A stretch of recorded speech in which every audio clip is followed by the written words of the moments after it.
Woe to those who, so now that's kind of like a preview of what's going to happen. We started by stating who our speaker is and what his mission, his vision was.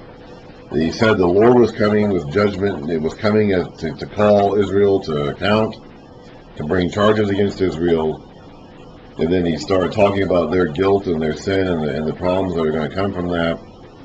Now he's going to get more specific about their sins and what they're doing that is going to cause this destruction. Woe to those who plan iniquity, to those who plot evil on their beds. At morning's light they carry it out, because it is in their power to do it. They covet fields and seize them, and houses and take them. They defraud a man of his home, a fellow man of his inheritance. So these people were so wicked, and were so bent on wickedness, that they would lie awake at night, thinking of ways that they could cause wickedness, thinking of ways that they could cheat someone else out of his money and his inheritance. We saw that happen. We saw an example of that with Ahab and Jezebel. How Ahab wanted this field that belonged to a guy named Naroth, and he didn't want to sell it to him, because it was his inheritance.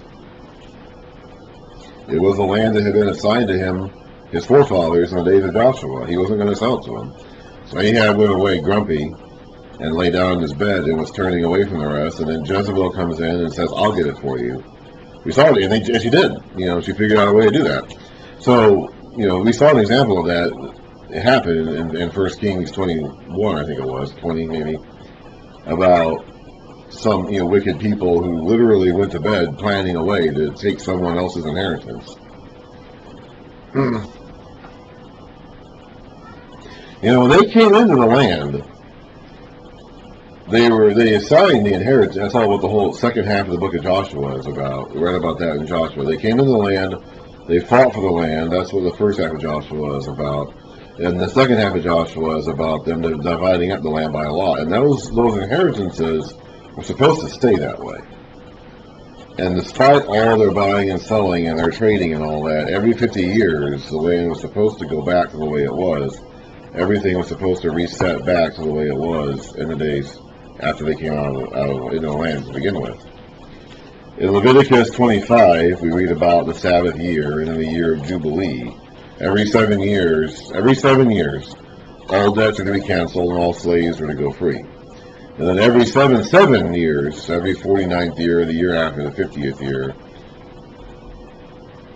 everything in the land, all not only was every debt canceled and all slaves set free, but all property sold and all that, all deals, all sales and purchases and transfers of land reset it back to the way it was when they first came out of the land and received their inheritance in the days of Joshua.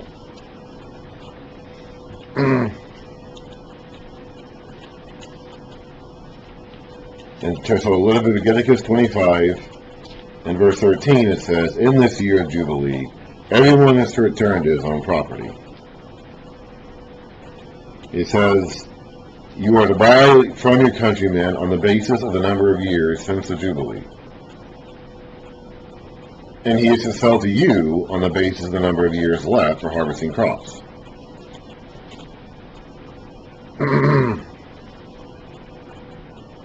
In verse 23 it says, "The land must not be sold permanently, because the land is mine, and you are but aliens and my tenants." And it says down here somewhere, where is it exactly?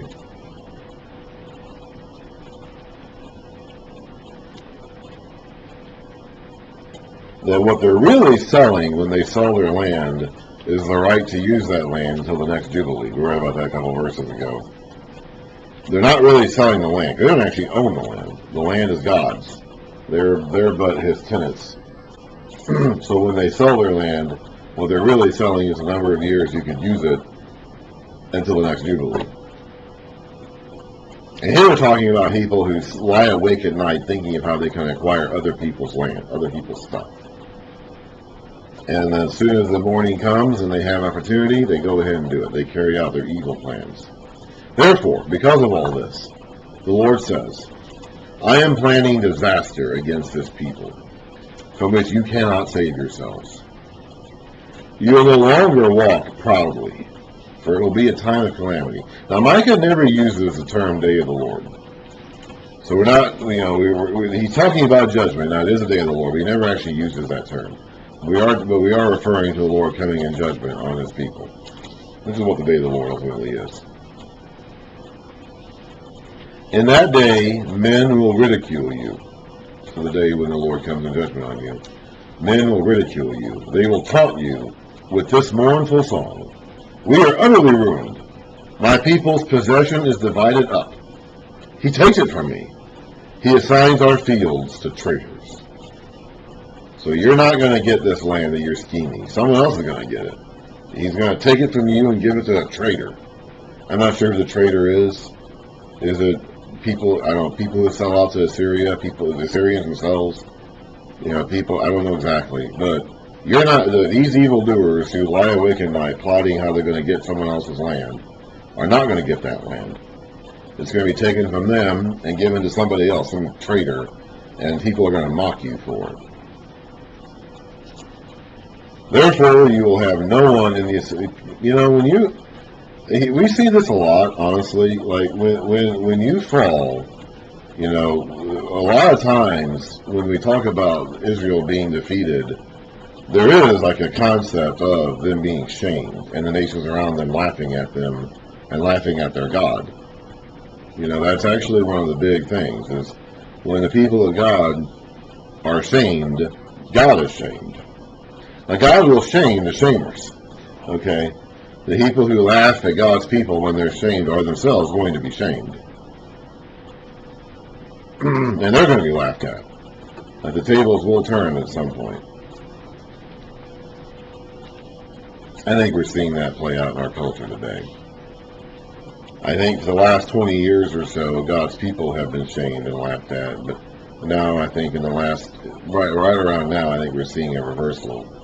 The shamers are starting to get shamed themselves.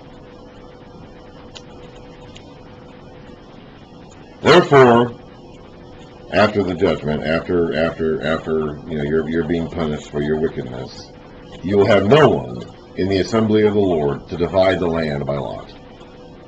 So you're not going to get this land, legitimately or illegitimately. Do not prophesy, their prophets say. So now we're kind of changing the speaker again. They're changing the subjects. Do not prophesy about these things. Do not the disgrace will not overtake us. So the prophets were saying this isn't going to happen. The people, the prophets, the people we're listening to were telling them, no. This isn't going to happen. This isn't going to happen. Don't listen to that guy. Don't listen to that crazy country bumpkin. This isn't going to happen. Should it be said, O house of Jacob, is the Spirit of the Lord angry? Does he do such things? Do not my words do good to him whose ways are upright? Lately my people have risen up like an enemy. You have stripped off the rich robe from those who pass by without a care, like men returning from battle. So you wait for someone to come and you take his clothes off of him, and you go off like you just conquered an enemy. You just defeated someone in battle. You drive the women of my people from their pleasant homes. You take away my blessing from their children forever. Now, in Amos, he called out the fat cows of Bashan for wanting all these nice materialistic things. Amos went to the capital of the cities of the northern kingdom, and he called out the people, he called out the women of the people, and said that you fat cows of Bashan are doing all these things because you want you're driving your husbands into sin because you want more and more and more and more stuff. But here we're sympathizing with the women who are being driven out of their homes. You take away my blessing from their children forever. Get up, go away, for this is not your resting place, because it is defiled, it is ruined beyond all remedy. If a liar and a deceiver comes and says, I'll prophesy for you plenty of wine and beer, he would be just a prophet for his people. So these prophets were telling the people what they wanted to hear, and they got paid for it, as we'll read about later. These prophets were doing it because they got paid for it, and they were telling people what they wanted to hear because that's what the people were willing to pay for. It was a vicious cycle. And boy, oh boy, have we not seen that happen in our own day and time. That's pretty much what our entire media environment is about these days. It's just selling news to people who already want to hear that news. That's what we've pretty much broken down into in our tribal camps. However, after all of this, there is a word of deliverance. So I said earlier how Micah's book is split and divided up into 3 sections of judgment and deliverance, judgment and deliverance, judgment and deliverance. We just got done with the first judgment section. So now we have a little word of deliverance here at the end of chapter 2. I will surely gather all of you, O Jacob. I will, again, this is a very abrupt shift. Now here in our Bibles, we have a section heading here at the beginning of the section. Okay, we have chapters, we have verses, we have section headings and all that. That's not in the original text. That was all added later on. So it doesn't seem so abrupt because we have this big black text there saying deliverance promised.